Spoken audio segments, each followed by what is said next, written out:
I had always dealt with sleep apnea ever since I was a child. My father had the same condition, so my parents didn't care that we were both choking in our sleep. When I started sleeping in the same bed with my wife, she did not find a way I sleep charming and had me go to the doctor. That's when I started going on the CPAP machine. I always had disconcerting dreams as a kid. It was always a gamble of either eerily peaceful landscapes to horrifying torture scenes. From being in a forested meadow watching a girl galloping through it as a half-deer centaur, to watching a man get slowly chewed and nipped by thousands of rats in a room made of hardened, scarred flesh. I was never the one experiencing it. Rather, I was watching someone else experience it. I never wanted to share my dreams since the last time I got a talking to with my school counselor and parents. That part hasn't changed. I'm still not supposed to talk about this. If my wife knew the whole thing, if the cops knew the whole thing, if the sleep techs knew what actually happens when I strap that plastic beak to my face, I'd either be locked up or hauled into some windowless room and asked the same questions until I broke. So yeah, I'm putting it here instead. Strangers on the internet. Feels safer. Before the machine, when I was a kid, it was just choking and waking up with my throat on fire. My dad snored like an idling truck. Sometimes my mom would mutter that it sounded like he's fucking dying again and roll over. One time, I woke up because he stopped. Just silence. No huese, no es nore.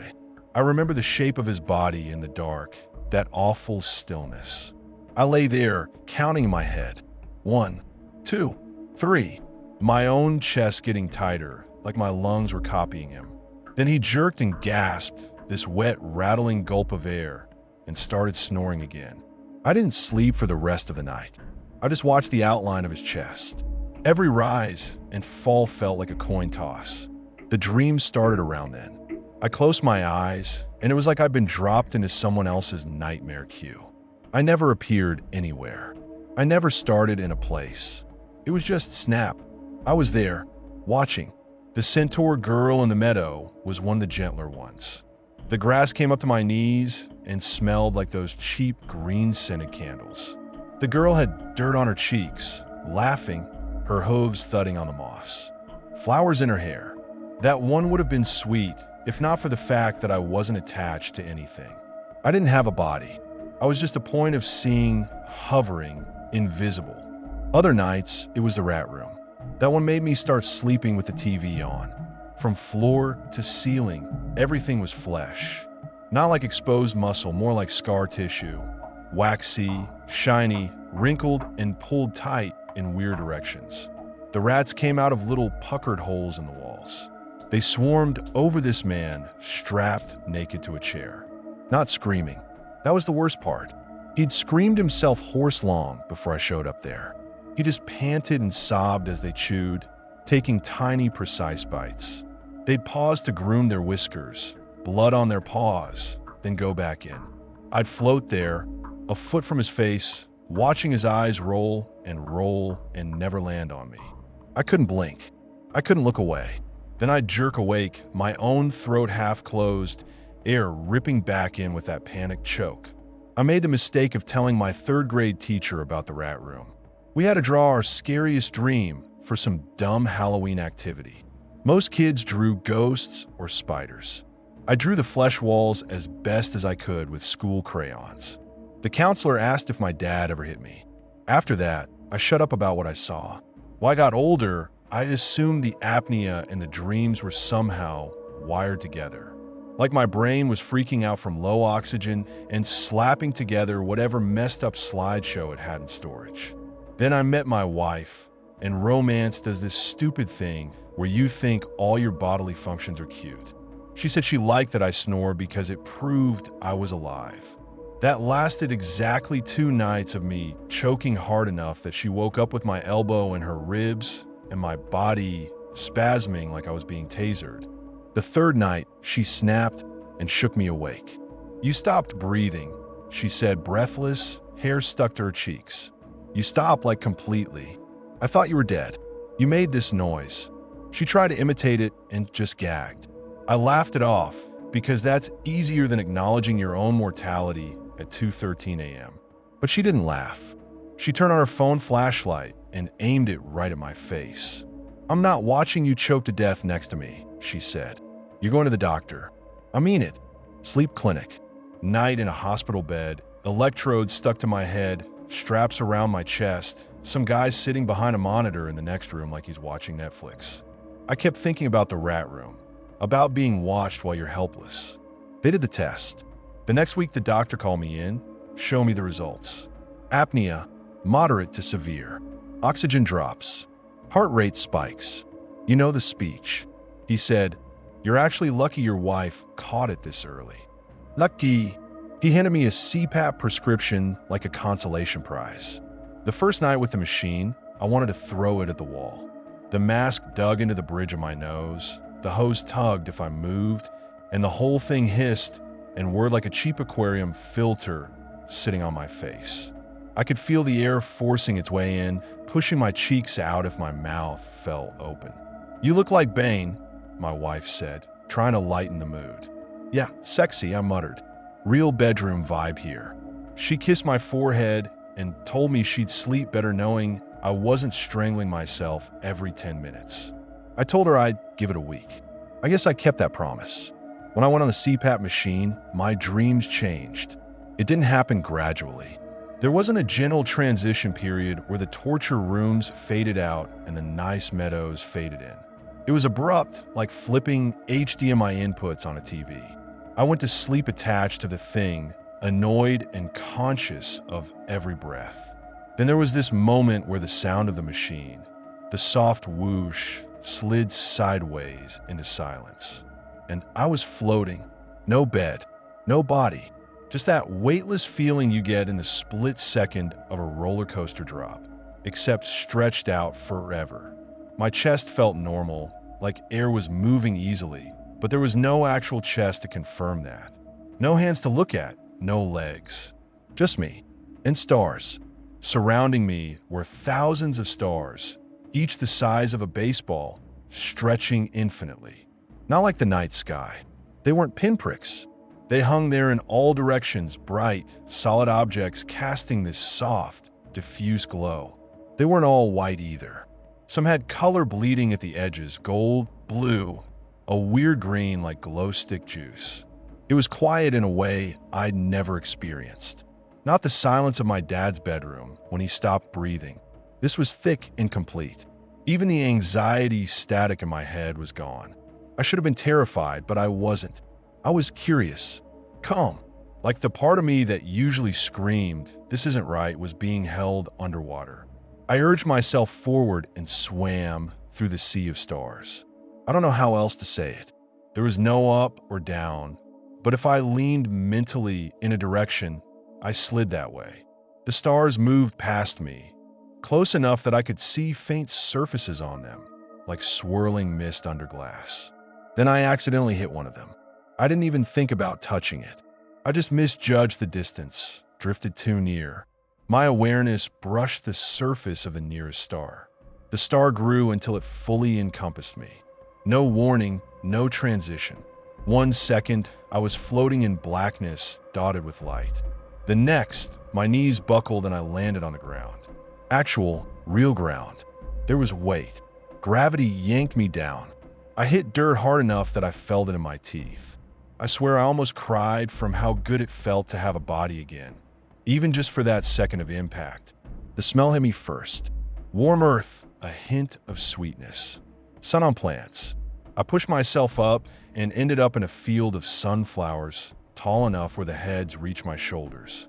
I reached out, grabbed a stalk, felt the roughness of it under my fingers. The petals were splayed open, heavy with seeds, the centers dark and matte. They turned lazily toward some unseen sun. I laughed. It just burst out of me. It was too ridiculous. 1 minute I'm this disembodied POV in space. The next I'm in a goddamn Bob Ross painting. As I wandered around, I found a clearing with a woman laying down on a soft futon. A literal futon, like the kind you'd see in crappy catalog pictures. Floral sheet, thin pillow. She lay on her side, facing away from me, her hair draped over her shoulder. I stepped closer, my shadow spilling over her. She looked up from a shadow I casted and had a genuine look of confusion. "Who are you?" she yelled, sharp, suddenly upright.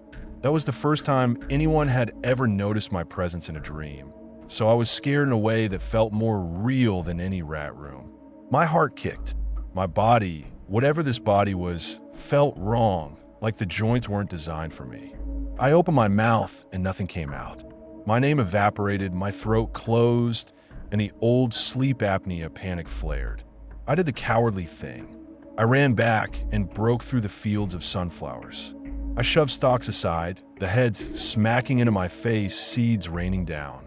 The field seemed endless for a second, like I'd made a mistake and would never find the edge again. But then the world thinned like fog, and I stumbled forward and ended up back into the ocean of stars. I didn't jump. I didn't hit anything. It was just back. The baseball suns hung in their infinite grid, humming softly. Then the alarm woke me up. I sat up in bed, ripping the mask off, expecting dirt under my nails, sunflower seeds in the sheets. Just sweat. My wife mumbled, half asleep, "You okay?" "Yeah," I lied, throat dry. "Yeah, the mask works." That day at work, my head fell hollow. I catch myself staring at the reflections in my monitor at the fluorescent lights above, and for half a second, they'd look like those stars. Solid, reachable. I try to tell myself it was just a vivid dream. New machine, new sleep stage, new everything. Then I went to sleep again that night, reluctantly strapped on the CPAP. And as soon as the world faded, I was back in the black ocean. So yeah, new baseline. I started exploring the space every time I slept. If I stayed still, I just drifted, watching the slow spin of a million little suns. If I moved, I could glide between them, skim their surfaces. I figured out pretty quickly that touching one dragged me inside. Usually, I had enough time to poke around at least 2 stars a night. More if I woke up at 3 a.m., pissed at myself, and deliberately went back to sleep. The first thing I learned, the old rules still applied. It was the same as the dreams I always dreamt. Roughly a 50% chance of it being either a nightmare or a dream. One night, I brushed a star and landed in a gym. The fluorescent lights buzzed overhead, the smell of rubber mats and sweat thick in the air. There was only one piece of equipment, a treadmill. On it, a man ran barefoot, panting. At first it looked normal, like maybe this was just some fitness freak's happy place. Then he stumbled, and I saw his feet. It wasn't just that they were bloody. They were merging with the track. Each step sank too deep, the flesh blending with the belt. When he lifted his foot, it peeled away in wet strands, like cheese from a pizza slice. The track was slick with pinkish red. He didn't scream. He just kept running, eyes forward, tears on his cheeks, hands slapping the rails when he lost balance. "Hey," I tried. "Hey, stop." No reaction. My voice bounced uselessly around the empty room. I stepped closer, got right in front of him, inches from his face. His eyes slid past me like I wasn't there. It was like being a ghost in somebody else's private hell.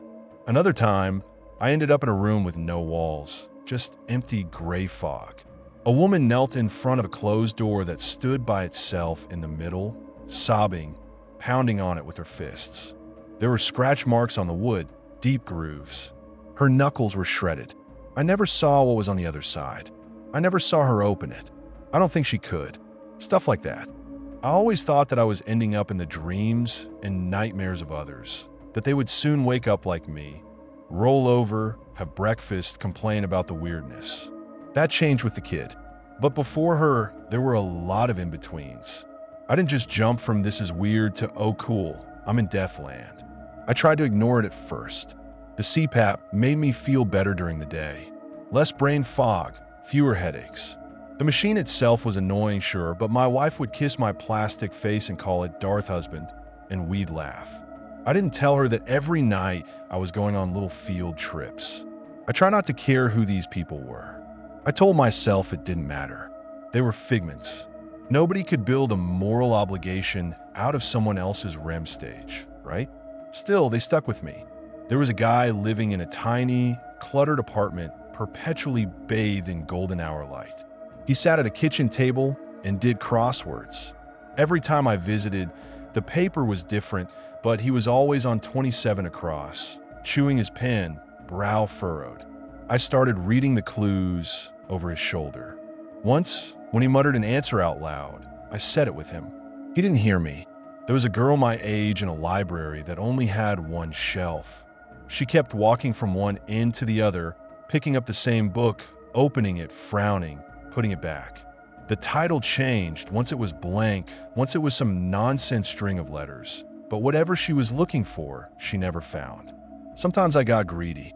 I'd hop from star to star quickly, just taking snapshots. A meadow here, a burning hallway there, a room made entirely of mirrors that showed everything except the person inside it. The one constant was that nobody saw me. Nobody reacted. Until the party.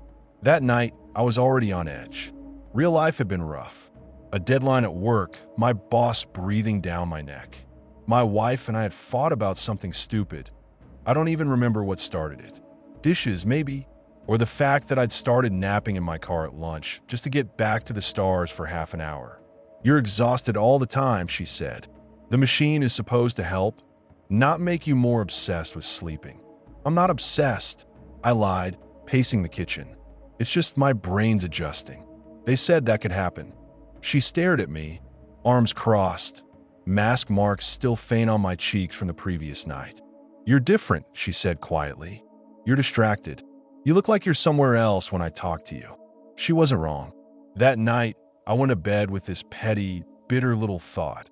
At least in the star place, no one nagged me. Ungrateful. I know. I floated for what felt like longer than usual, letting the stars slide by, not touching any of them. I just wanted the quiet, the hum. But curiosity is a bitch. Eventually, I reached out and brushed one. I ended up in a backyard. It was bright, too bright, that kind of midday sun that erases shadows.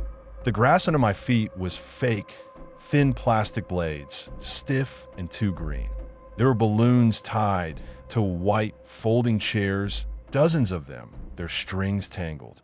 A big plastic table with a huge 5-tier chocolate cake and a spread of food all around it. Spaghetti, barbecue sticks, fried chicken, chips in bowls, those neon store-bought dips. Paper plates stacked at the corner. Everything too perfect, like an Instagram shot. The one thing that creeped me out was that everybody else at the party had no face. The children and the adults all had hair and clothes, little dresses and polo shirts, some guy in a barbecue apron, but where their face should be was flat skin. Not smooth either. It had pores, a hint of color. Just no features. No eyes, no mouths, no nose. Like they'd all been blurred for TV. And they were only standing and staring at the girl. The girl was the only one with a face. She sat at the head of the table, legs swinging under her chair. Light brown hair in 2 messy braids, a heavy splash of freckles across her cheeks and nose. She had bright green eyes, the kind you'd think were photoshopped if you saw them in an ad. She was stuffing her face with cake and chicken, alternating. No hosetasjen, chocolate on her chin, sauce on her fingers. Kids' party food.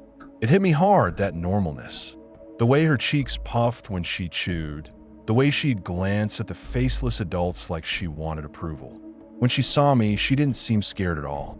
She babbled with excitement, like I was a late arrival. You made it, she yelled through a mouthful of cake. Crumbs sprayed the table. She shoved her chair back so hard it tipped, skidding on the fake grass, and she ran to me, grabbing my hand like she'd done this 1,000 times. Her fingers were sticky and warm. I didn't want to stay. Every instinct screamed that this was wrong, that the faceless crowd would suddenly turn, or the food would start crawling with maggots, or some other horror movie twist. But she grinned up at me, freckles bright, and dragged me back to the table. You have to try the cake, she insisted. It's the best cake ever. I asked for 5 layers and Mommy said that was too much, but Daddy said it was my day, so I got 5. 5, see? She pointed proudly at the tears. The faceless people didn't move. Their heads tracked us as we circled the table, their hair swaying slightly in a wind I couldn't feel. She got a handful of cake, as big as she could, and stuffed in my hand. Her fingers squeezed my palm as the frosting squelched between us. "Eat," she commanded, like she was hosting a tea party. I brought it to my mouth more because I didn't know what else to do. The frosting smeared my lips. It didn't taste like anything. Not chocolate, not sugar. Just texture, like chewing air with weight. She didn't notice. She kept eating, humming to herself, legs kicking. "What's your name?" I asked finally. She paused, frowning. Some crumbs stuck to her lower lip. "Mommy says not to talk to strangers." "I'm nobody," I said. "Just visiting. You can call me whatever you want." She thought about that for a second, then brightened. "Okay, Mr. Nobody." She climbed up on her chair and shouted to the faceless people. "This is Mr. Nobody," she announced. He came. They didn't clap. They didn't move. But I swear the air around us thickened, like the weight of their attention pressed down. I stayed and ate with her. We played this dumb little game where she'd point at different foods and make me guess which one she'd choose. She always chose the chicken. The cake was just there, constantly replenishing itself, no matter how much she dug into it. I kept waiting for something to happen, for the faceless people to step forward, for the sky to go black, for her features to melt. Nothing did. It was just a party frozen at the moment before the candles are lit, looping quietly. Eventually, my chest started to ache. A subtle tightness, like when you know you're about to wake up. I stood, wiping invisible crumbs off my shirt. "I have to go," I said. "I'll see you later, okay?" She looked disappointed, but nodded solemnly. "Okay, but you have to come back. It's still my birthday. How old are you?" She held up 6 fingers, then frowned at her own hands. "I think I'm 6, she said slowly. "I was 6. Mommy said I was 6. Her face pinched, and for a second the whole scene wobbled like bad reception. The balloons flickered. Then it smoothed over, and she smiled again. 6, she repeated firmly. "You're coming back. Promise." "I promise," I heard myself say. Then I woke up. I dragged myself to work, bleary. I do data entry for a boring company that does boring things with numbers, which is perfect if you want to dissociate all day. I sat there, typing, the faceless people replaying in my head. At lunch, I went to the break room, made shitty coffee, and stared at the TV mounted in the corner. It's always on some news channel with the sound off, subtitles crawling. That's when I saw her. Same light brown hair, same freckles, same unervingly bright green eyes. Her photo took up half the screen, slightly blurry, like it was cropped from a bigger picture. There was chocolate cake splattered across her freckled face. Her eyes were squinted in joy. Her mouth was mid-laugh. The caption under it read, "Missing girl found dead," along with some town name. The subtitles told the rest in that flat, neutral news tone. She had been dead for 6 months. Her body found in the basement of an abandoned house with 2 others. My coffee nearly slipped from my hand. I gripped the styrofoam so hard it creaked. 6 months. The picture was taken on her birthday, the reporter said. Family provided it. That was the last photo of her alive. I stared at her green eyes in the blurry photograph and saw the girl from the party staring back. My first thought wasn't, that can't be. It was shit. Because the centaur girl? I'd never recognized her. The rat room man? No idea. The treadmill guy? Just some guy. But this little girl had a name under her picture, and suddenly my weird little hobby of star hopping felt grotesque. I went back to my desk and tried to breathe normally. From then on, I tried talking to those I visited, those in peaceful places at least. It felt less voyeuristic if I at least said hello. And I confirmed my theory. They were dead, some for longer than others. It wasn't easy to confirm, not at first. We didn't exactly exchange full names and social security numbers. Most of them barely remembered who they were. One old man lived in a mushroom cottage, literally. The walls were curved, the ceiling soft-looking and speckled. He had a kettle that never boiled over and a chair that fit him perfectly. I sat on his stump turnstool while he told me about the weather that never changed. "You like it here?" I asked. "Of course I do," he said. "Best I've ever had it. No ox, no bees." He chuckled, the sound wheezing but not painful. and no damn TV. What's your full name? I pushed. He frowned, scratching his cheek. Name's Robin's son, he said finally. Robin's son? Yeah. He shrugged. That's what I remember. My mom was Robin, so I'm Robin's son. That's not a name, I said before I could stop myself.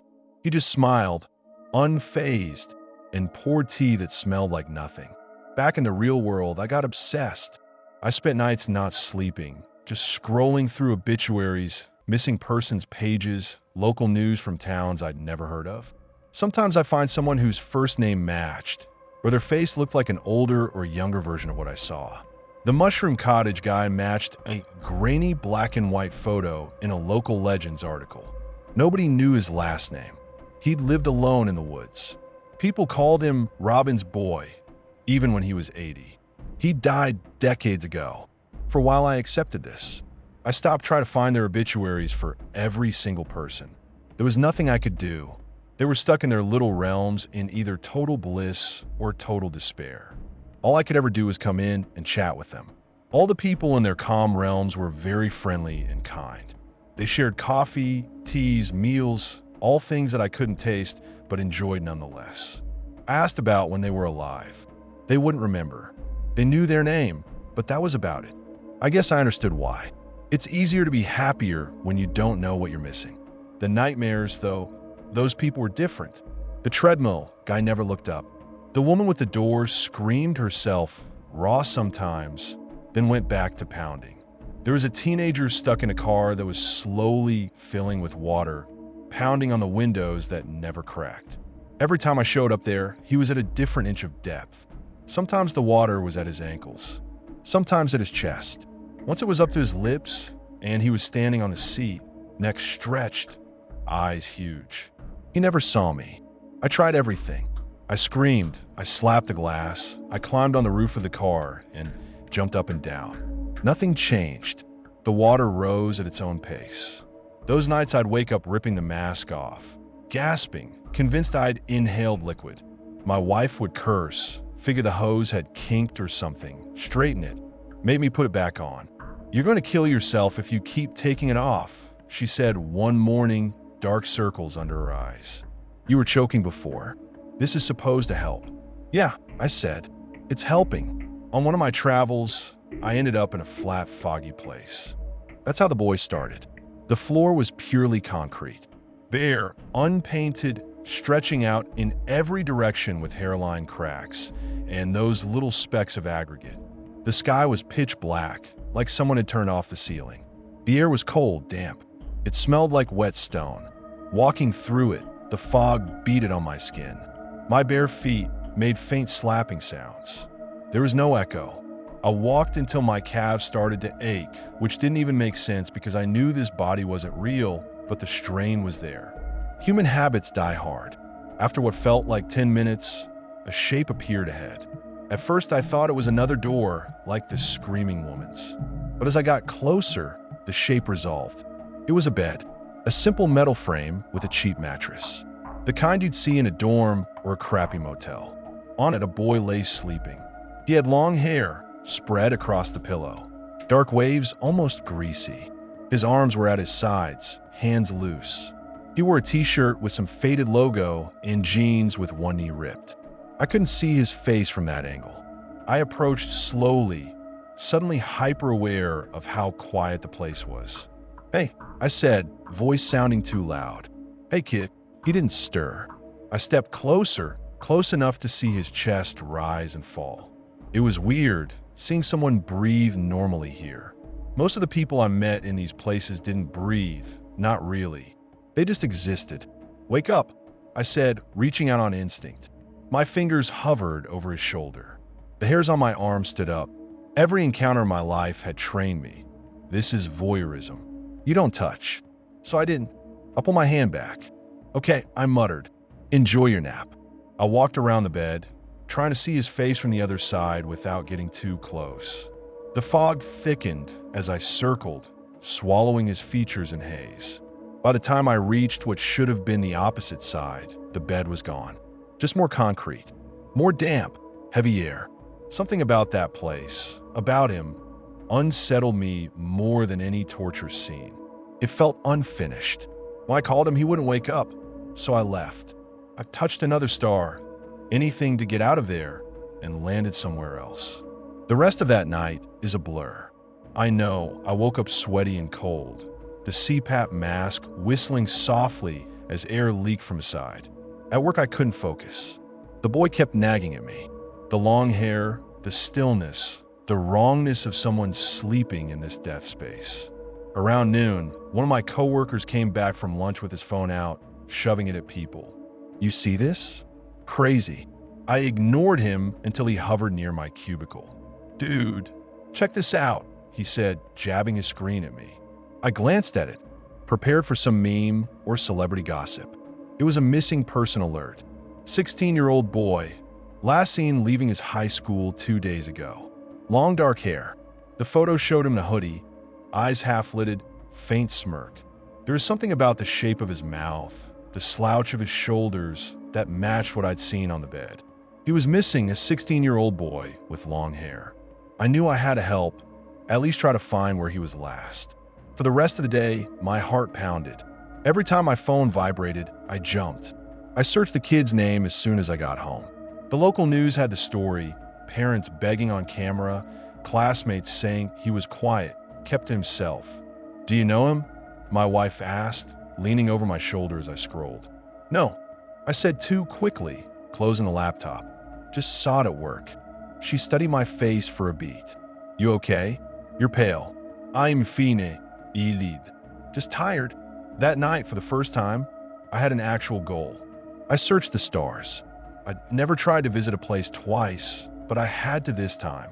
I couldn't shake the idea that the concrete world meant he was in between somehow. Not a bright, looping heaven like the girls' party. Not a personalized hell like the drowning car. Just stuck.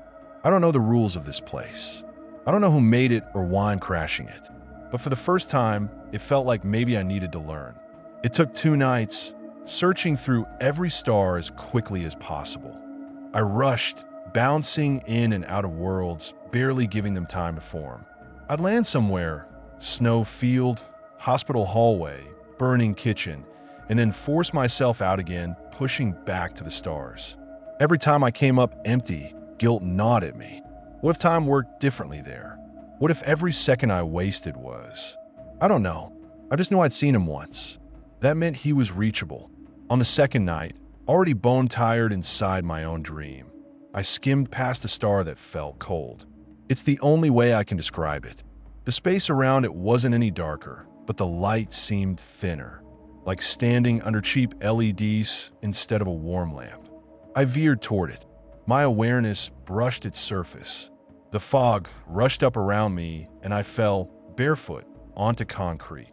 The fog rushed up around me, and I fell, barefoot, onto concrete. My knees hit hard. Pain shot on my thighs. The air tasted the same as before, cold, wet, like the inside of a parking garage after rain. I pushed myself up, palms scraping on fine grit, and squinted into the gray. The bed was there, same metal frame, same thin mattress sagging slightly in the middle. The boy lay on his back this time, hair spread out like a dark halo across the pillow. His chest rose and fell slowly. His hands were folded on his stomach like he'd been posed. "Hey," I said, voice coming out hoarse. "Hey, wake up." Nothing. Up close, he looked younger than 16. Or maybe that's just what death does. It takes all the adult edges off. His cheeks were soft, barely any scruff on his jaw. There were faint shadows under his eyes, like he'd been tired a long time. His t-shirt had a peeled graphic of some band logo. The letters were cracked and unreadable. I reached out and grabbed his shoulder. My fingers sank in like he was more shadow than flesh. Not all the way, not cartoon style, but enough that it made my stomach flip. I squeezed harder, like that would force him into solidity. "Come on," I said. "Up. Now." He grimaced in his sleep, eyelids fluttering. "Hey," I snapped louder. "Get the fuck up." His eyes opened. Not like in a movie, no dramatic gasp. They just parted, sticky, and he squinted at me, trying to focus. They were brown. Ordinary brown, ringed with red. For a second I thought, maybe he'll do what everyone else does. Maybe he'll stare through me like I'm not here. Instead, his gaze snagged on mine and stuck. "Ooh," he mumbled. That tiny word hit me harder than any nightmare I'd had. The girl at the party, noticing me, had been one thing. She was in her own sealed-off heaven. But this boy in this empty concrete void, looking right at me? "I'm nobody," I said automatically. "Just listen. Do you know where you are?" He glanced around, frowned. His face crumpled with confusion. "I was sleeping," he said. "I was so tired. Did I crash here?" "There's nowhere to crash," I said. "There's just this bed." He pushed himself up on his elbows with slow, reluctant movements, like gravity was heavier here. His hair fell into his face. He shoved it back, blinking. "Why is it so foggy?" he asked. "I was hoping you'd tell me," I said, trying to keep my voice steady. "What's your name?" He hesitated, like he had to dig for it. "Ethan," he said finally. "Ethan Torres." It matched the news alert. The missing poster. I swallowed. "Where do you live, Ethan?" He told me the town name. Same one scrolling under his picture on my coworker's phone. My chest clenched. "You remember me?" I asked stupidly. "From before? From a real life?" He gave a short, bewildered laugh. "The Met." "No," I said. "Forget that. Different question. Do you remember anything before this bed? Like today? Yesterday? What's the last thing you remember?"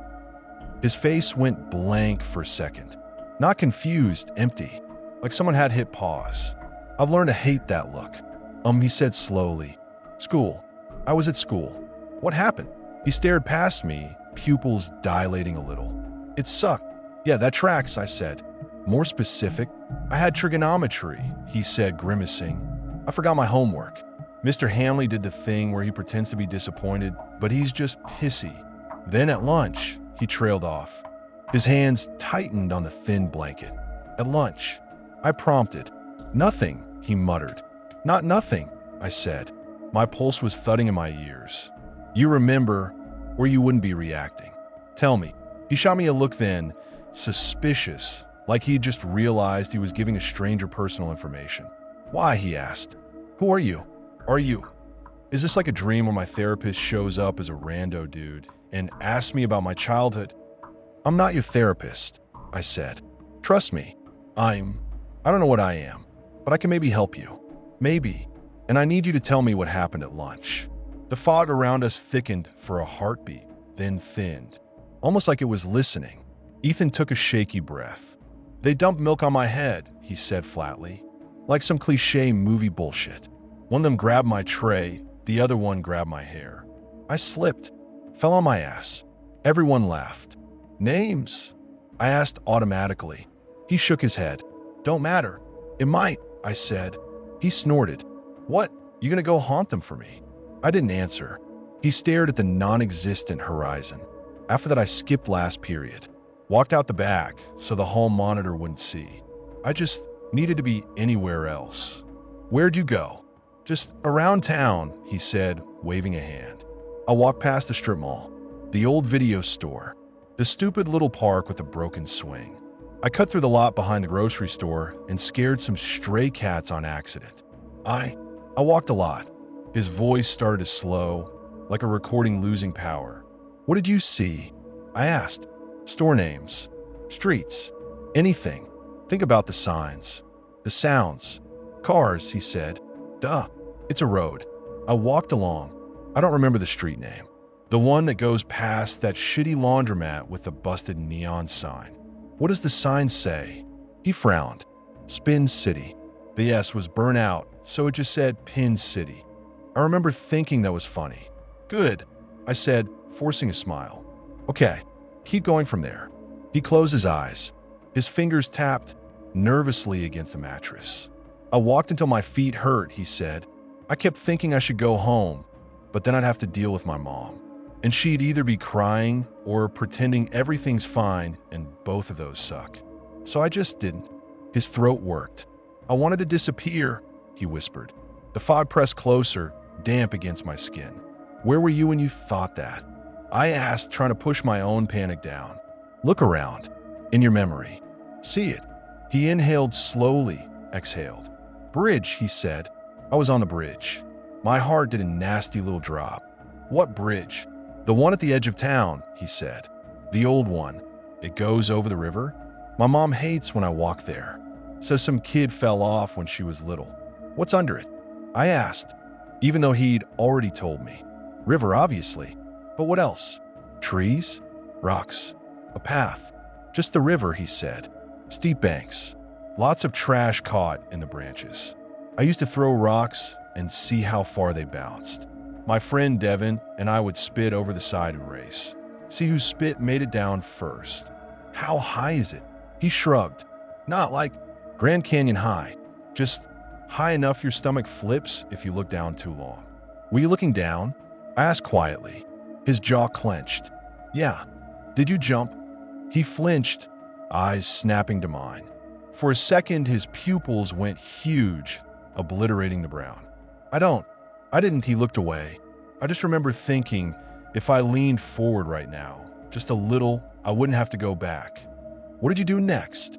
He squeezed his eyes shut. The skin around his nose wrinkled. He looked young, so fucking young. I don't remember, he whispered. You do, I insisted. It's there. You're just scared to look at it. But you're here now, so whatever happened already happened. It can't get worse by remembering. Easy for you to say, he snapped, anger flaring. His voice echoed slightly in the empty space. You weren't there. Maybe not, I said. But I'm here now. And if you want any chance of someone finding you, your body, whatever, so your mom doesn't sit by the phone for the rest of her life not knowing, you need to give me something. That got him. His shoulders slumped. Tears welled up in his eyes, shining. I was standing on the railing, he muttered. Like an idiot. I climbed up on it. I just wanted to see if I could. Just to see what it felt like. How did it feel? Windy, he said. Loud. The cars going by behind me, the water under me. My legs were shaking. I thought if I just scare myself enough, I'd jump back down and feel like a badass instead of a loser. I thought about taking a picture, but I didn't. My phone was in my backpack. What happened? He swallowed. A truck honked, he said. Really loud. It startled me. I flinched. I slipped. He made a small, helpless motion with his hands. Like something falling. Cold spread through my gut. How far downstream would the current take you? I asked, forcing my brain to stay in logistics mode instead of collapsing. If you fell off near that bridge, does it go past town? Yeah, he whispered. It bends. There's another town like 30 minutes away. My mom hates when we drive that way because the road is narrow and there's no guardrail in some places, and she says if the car skids, we'll go right into the water, and He blinked, as if he'd surprised himself. He looked at me, suddenly terrified. Did I die? He asked, voice tiny. The polite thing would have been to lie. I looked at the endless concrete instead. I don't know, I said, but I'm going to try to find you, where you fell, and I'm going to tell someone. His breathing quickened. I don't want to be dead, he said. I didn't mean to. I just wanted to scare myself. I was going to jump back down. I swear. The fog pulsed. For a second, I heard something else, far away. A muffled splash, a choked gasp. Then it was gone. Listen to me, I said, leaning in. My hand passed halfway through his shoulder again, making a faint static buzz under my skin. What do you usually do after school when you don't go straight home? What? He asked, thrown off. I need landmarks, I said. Hangout spots. Places you waste time. If I say them out loud, see if any of them feel like the last place you were before the bridge. Okay, where do kids your age go? He frowned, thinking. The gas station, he said. They don't card if you buy energy drinks. The skate park behind the rec center. The bridge. Sometimes the Walmart parking lot. Which one were you heading toward when you left school, before you ended up on the bridge? I cut through by the wreck, he said slowly. But I wasn't going to the skate park. I just wanted, his voice started to echo strangely, like we were underwater, to walk. His hands blurred. Hey, I said sharply. Stay with me. I don't feel good, he whispered. I'm cold. His breath fogged in front of his mouth, even though the air temperature hadn't changed. His edges were softening, like the boundary between him and the fog was dissolving. Panic clawed up my throat. I wanted to shake him, but I knew it wouldn't do more than mess up my own hand. "Okay," I said quickly. "Listen, you said your mom hates you going to the bridge at the edge of town. The old one, over the river. There's another town downstream, 30 minutes away. That's enough. I can work with that. I'll tell them. I promise." "All right. I swear to you I'll call." He looked at me, eyes huge. "Promise?" he whispered. "I promise," I said. He exhaled. The breath didn't turn to fog this time. It just left like smoke. His form thinned, and for a second, I saw something else behind him. Dark water, tree branches snagging on debris, the glitter of broken glass under the surface. Then he was gone. The bed stayed empty, sheets rumpled where his body had been. The fog pressed against my face, suffocating. I stumbled backward, coughed, and my chest seized. I woke up with my heart slamming against my ribs, the CPAP mask hissing as air poured into my nose. My hand flew to my face, half convinced I'd feel cold river water instead of plastic. My wife was asleep beside me, breathing slow.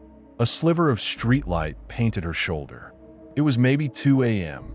I stared at the ceiling for a while. Then I got up, went to the kitchen, and stared at the phone mounted on the wall like it was a snake. You'd think calling the police with a tip would be easy. You'd think I saw your missing kid in some coma purgatory and he told me he fell off a bridge, would get me thrown into a psych evaluation immediately. It probably would if I said it like that. I didn't. I dialed. My fingers shook. I had to hang up once because my throat closed. Third try it rang. 911, what's your emergency? A woman asked, calm board. My voice cracked. I clear my throat. It's not an emergency. Not exactly. It's about the missing boy. The one from, I said the town name, Ethan Torres. Her tone sharpened. Do you have information about his whereabouts? Maybe, I said. I think you should look near the old bridge. Outside town. The one over the river you drive past to get to. I rattled off the name of the downstream town. I think he might be there. In the water. Or near there. Silence crackled for a second. Sir, how do you know this? She asked. I stared at the dark kitchen window, my reflection pale and wide-eyed. I can't explain it, I said, which was technically true. I had a feeling. A really strong one. Please, just check there. Please. Can you give me your name? She asked. We'll need a contact number in case. I hung up. My hand shook so badly, I had a brace on the counter. I half expected the phone to ring again immediately. It didn't. The house hummed quietly. Fridge motor, old pipes, the faint hiss of the CPAP in the bedroom. I went back to bed and lay there staring into the dark until dawn. That night, they found him. I saw it on the news the next afternoon. They moved the search to the river after receiving a tip. His body had been carried downstream by the current and found tangled in branches near the next town over. The anchor used words like tragedy and closure. His parents clung to each other in the background of shot, faces gray. I didn't feel heroic. I felt like I'd pushed them into the next circle of hell a little faster. I tried helping more. It's weird to describe because it makes me sound like I put up an ad somewhere. Got a missing loved one? Call 1-800-CPAP Psychic. It wasn't like that. I didn't tell anyone. When a case got big enough in my area that it hit the local news, I'd look. I'd strap the mask on and think about the missing person as I drifted into the Star Ocean, like maybe intention was a compass. Sometimes it worked. Most of the time it didn't. Even when I found them, the best I got was where they were last. And not always even that. Memory is a shitty security camera. There was a girl who'd been out clubbing with her friends. She kept glitching between the bathroom sink, the mirror smeared with lipstick and sweat, and the alley behind the building where the air smelled like garbage and cigarettes. Every time I arrived, she was at a different point. Eyeliner wing half done, wiping spilled beer from her shirt, stumbling in high heels over cracked pavement. Do you remember anything after this? I asked over and over. Anyone following you? Any car? Any smell? She'd blink, drunk and happy and a little annoyed. I'm fine, she kept saying. I told them I'm fine. I just needed air. She never remembered getting into a car. Never remembered the hand on her elbow. Never remembered the trunk. They found her body in a ditch 2 weeks later. It didn't help with kidnapping cases. Not really. By the time I got there, if I got there, they'd already been snatched. What I saw was the warm-up, not the main event. At some point, I didn't want to go to sleep. I didn't want to float around knowing that I was only helping to find their bodies and that I couldn't help them any further than that. Sleep used to be an escape for me, even with the nightmares. You wake up, it's over. You shake it off. Laugh at how stupid your subconscious is. Eat breakfast. Now it felt like clocking in for a second job I never applied for. My wife noticed. Of course she did. "You're exhausted," she said one evening, watching me stir my food without actually eating. "You come home, you stare at nothing, you go to bed at like 9, and you still look like crap in the morning. What is going on?" "Work," I said. "Boss is on my ass lately." "Bullshit," she said, not unkindly. "You barely talk about work anymore. You used to rant. Now you come home, and it's like you're hungover, but you didn't drink." I shrugged. Her gaze dropped to the CPAP on the nightstand. The hose coiled like a pale snake. "Is the machine bothering you?" she asked. "Does it hurt? You keep ripping it off in your sleep." "I'm fine," I said. "Just nightmares." "Because of the machine?" "Because I'm sleeping differently," I hedged. "New cycles, whatever. They said that could happen." She studied me. "Maybe you should call the doctor again," she said. "Ask if they can adjust the pressure." "Yeah," I said. "Maybe." I didn't. I was scared that if they changed anything, I'd lose the stars. And as much as I hated what I saw there, the idea of losing it felt like ripping out part of my brain. So I did the stupid thing. I avoided sleep instead. I stayed up late watching pointless videos. I scrolled until my eyes burned. When I couldn't keep my head up, I'd pace the hallway, drink more coffee, splash water on my face. I told myself I'd only put the mask on if I started choking. Some nights I caved. I'd tell myself, "Just sleep. Idiot, your heart will thank you." I'd strap in, fall into the black, skim the stars, drop into someone's private purgatory, try not to throw up when I woke up gasping around the mask. Other nights, I made it to dawn riding these jittery waves of half-consciousness. Micro-naps on the couch, my head jerking up every time I felt my throat sag closed. It was like dangling over a cliff with a rope around my neck. My wife's patience frayed. One night, we had a full-blown fight about it. Third one that week. "You're going to kill yourself," she said, hands on her hips, eyes wet. "You keep taking it off, you keep not sleeping, you're going to have a stroke at 40, and I'm going to find you on the floor." And I am not. Her voice broke. She turned away, swallowing hard. Guilt burned through me, the kind that hits behind the breastbone. "I'll wear it," I said, reaching for her. "Okay, I'll wear it tonight.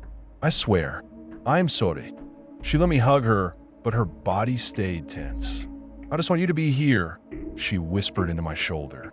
"I feel like you're slipping away. I wake up, and you're not even in the room sometimes." I thought of the stars, the girl with the cake, Ethan on the bed. "I'm here," I said, which was only half a lie. A few nights after that, I accidentally fell asleep without the CPAP machine.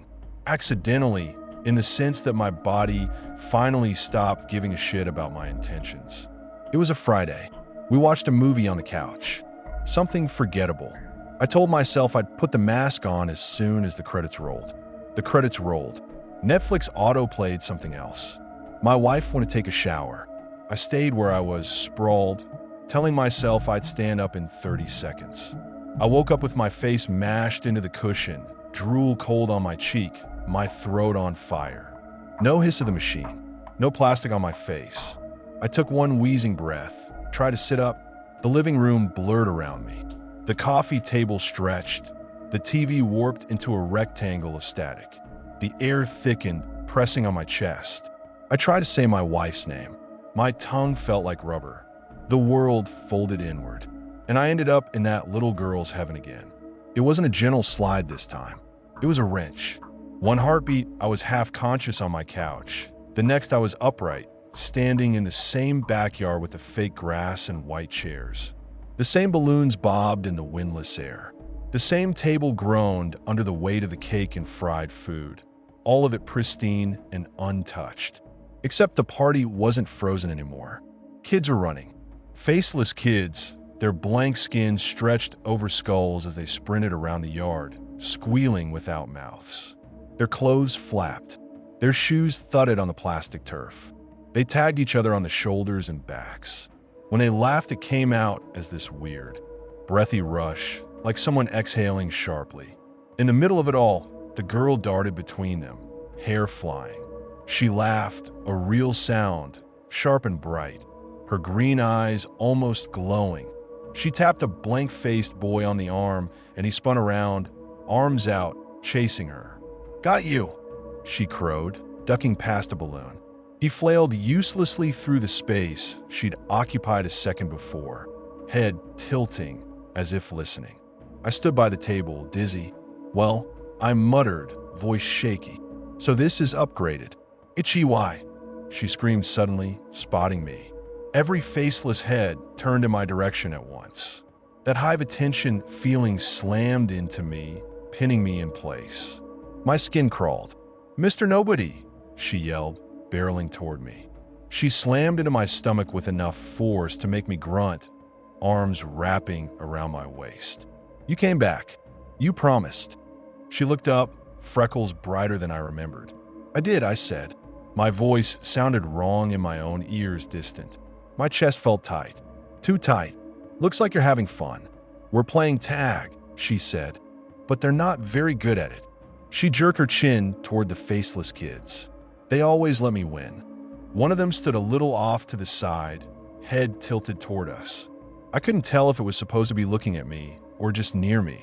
Its bland skin pulsed faintly, like something was trying to push through from underneath and failing. "Maybe they think it's your birthday," I said. "It is," she said, with that same stubborn certainty as before. "It's always my birthday." "Right," I said. She grabbed my hand and tugged. "You have to play with me," she said. "You promised you'd come back and you'd play. You missed the cake. We can eat after." I let her pull me. My legs felt wrong, like there was a delay between deciding to move and actually moving, like wading through thick water. "Sure," I said. "I can play for a bit." We ran, or she ran, really. I moved as fast as my chest would let me. The ground had that faint give of cheap turf over concrete. The sun was bright, but I couldn't feel its warmth. The shadows of the balloons stretched and twisted. "Tag!" she shrieked, slapping my arm.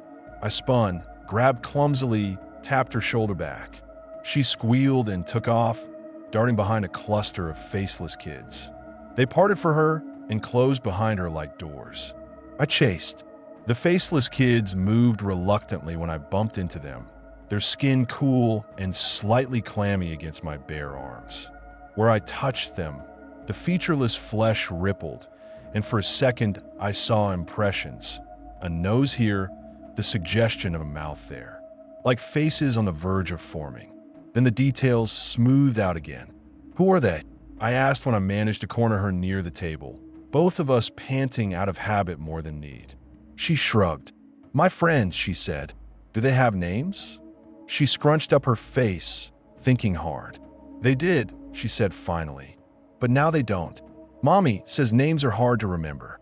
She says I don't have to. It's easier to just play. Is Mommy here?"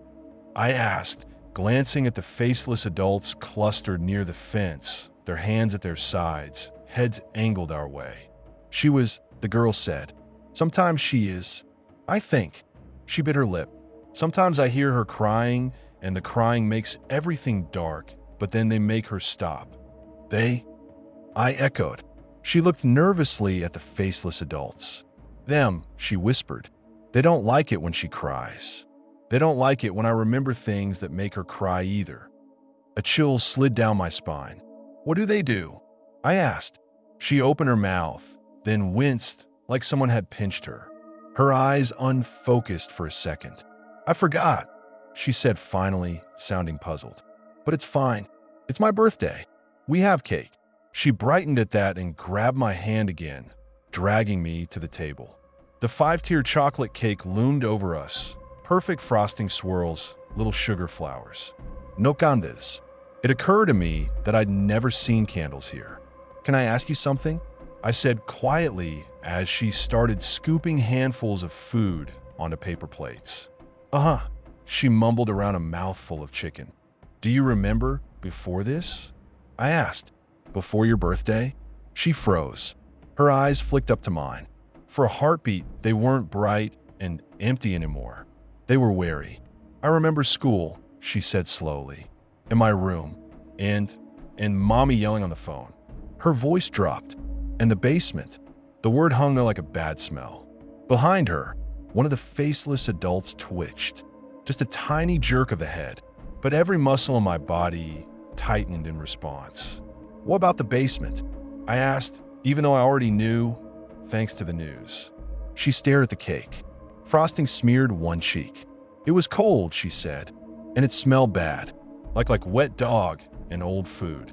And there were stairs and a door that shut, and when it shut, there was no light."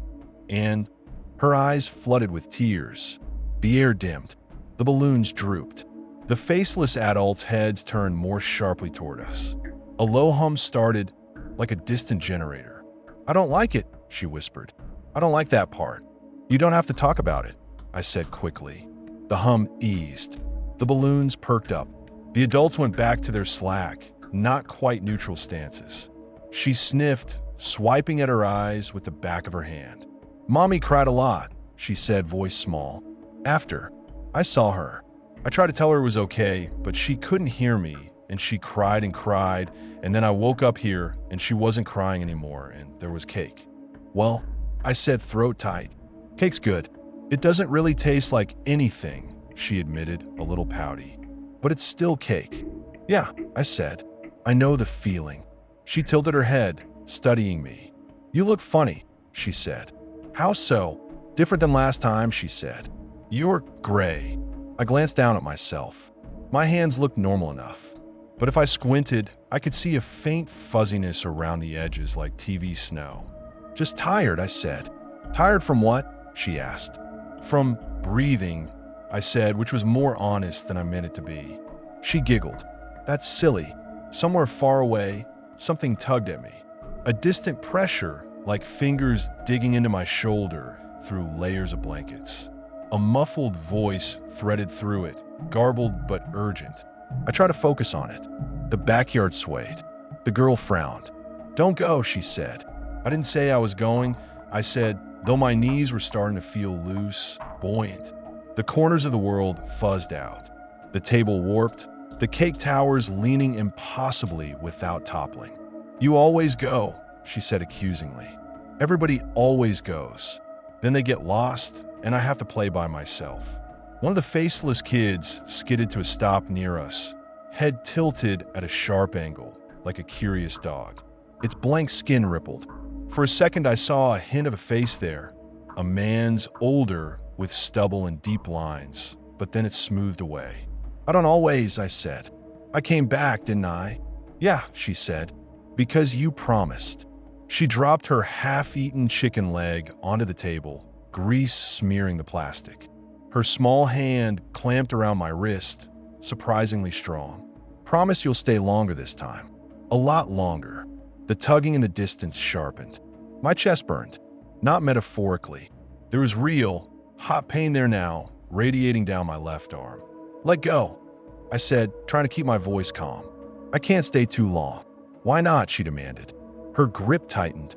For a moment, the facade slipped, and I felt something else under her skin, something cold and binding. "Because I'm not supposed to be here," I said. "Not yet." Her lower lip trembled. "But you're fun," she said. "And you can see me." "Yeah," I said, swallowing hard. "I can see you." The hum from the faceless adults ramped up, a low, angry throb. They started to move, just a step at first, then another. Their hands lifted, palms out, fingers splayed. I realized, with a sick drop in my stomach, that they weren't staring at her anymore. They were staring at me. The pressure on my chest spiked. The distant voice, it was my wife's, I realized dimly, broke through the static for a second. "Wake up," she was saying, frantic. Hey, wake up. Breathe. God damn it." The girl's fingers dug into my wrist. Her nails were sharper now, little crescent moons of ice. "Don't listen to her," she said. Her eyes were too bright. "She's not here. I'm here. I'm real. You're real here. Stay. We can play. We have food. It doesn't run out." "Sweetheart," I said, fighting for breath. "If I stay, I don't think I can go back." "Good," she said. The faceless adults closed in. Their presence was like standing in front of a speaker turned up to max, but with no sound. Just force. They didn't touch me. They didn't have to. The air thickened around my shoulders, my neck like wet cement.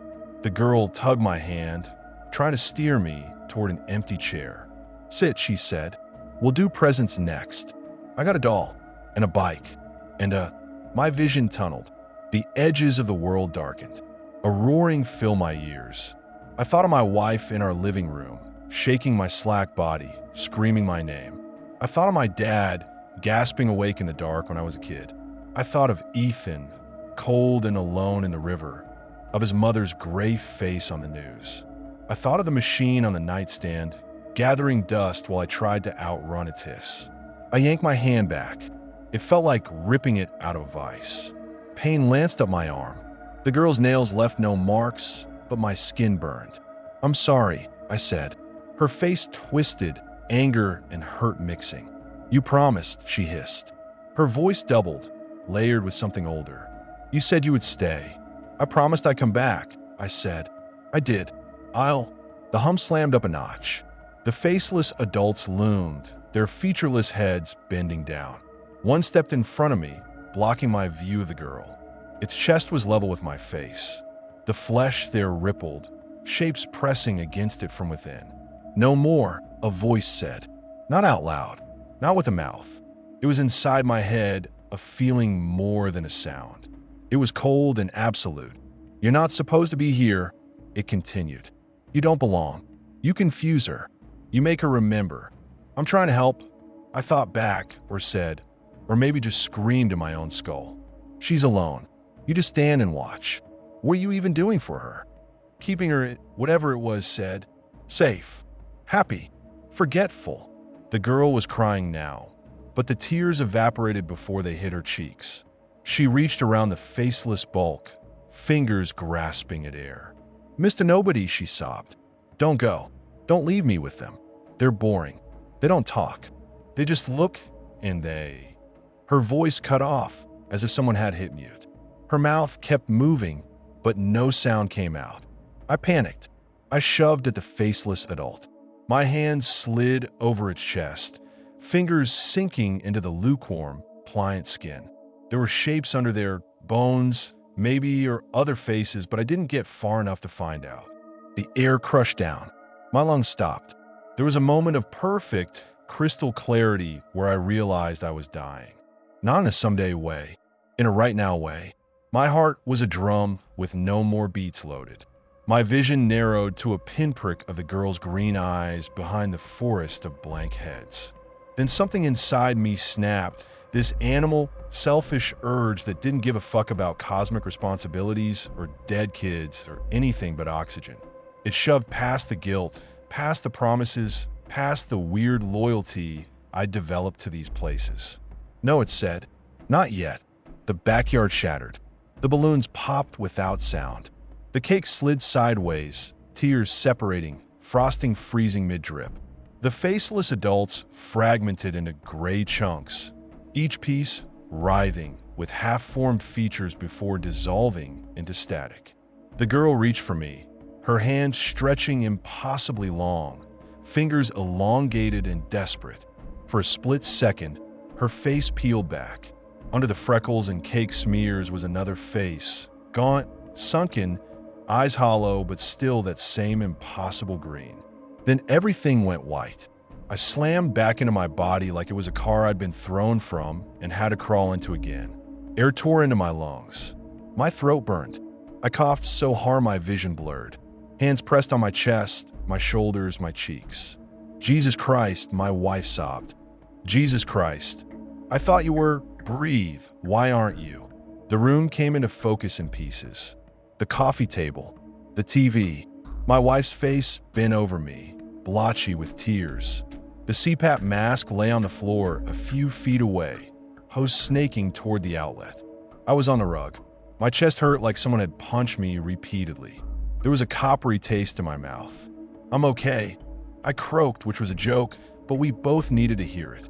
She swatted my shoulder weakly, then pulled me into a hug that squeezed the remaining air out of me. I clung back, shaking. "What happened?" she demanded into my neck when she could speak. You stopped breathing. Your lips were blue.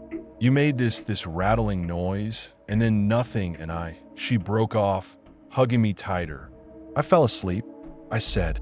It sounded pathetic out loud, but what else could I say? Without the mask. She pulled back, eyes blazing. "You think?" "I'm sorry," I said. I meant it, in more ways than she knew. She shoved the CPAP into my hands that night like it was a life jacket. "You wear this," she said, "every night. I don't care if you hate it. I don't care if you feel like Darth Vader. I am not watching you die." I nodded numb. I did wear it. I didn't have a death wish. I just didn't want to die like that. Helpless on the rug while my wife tried to drag me back. The first night after the living room incident, I hovered in the star ocean and didn't touch anything. I floated, letting the glow wash over me. I didn't reach for the stars. I didn't want to see anyone. I didn't want them to see me. But they were there all around, waiting, tiny, patient doors. I realized something then, in that cold, weightless dark.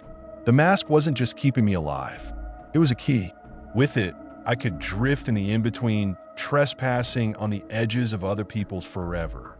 I could drop in, talk, prod at their last memories, call anonymous tips from my kitchen phone, help clean up the aftermath.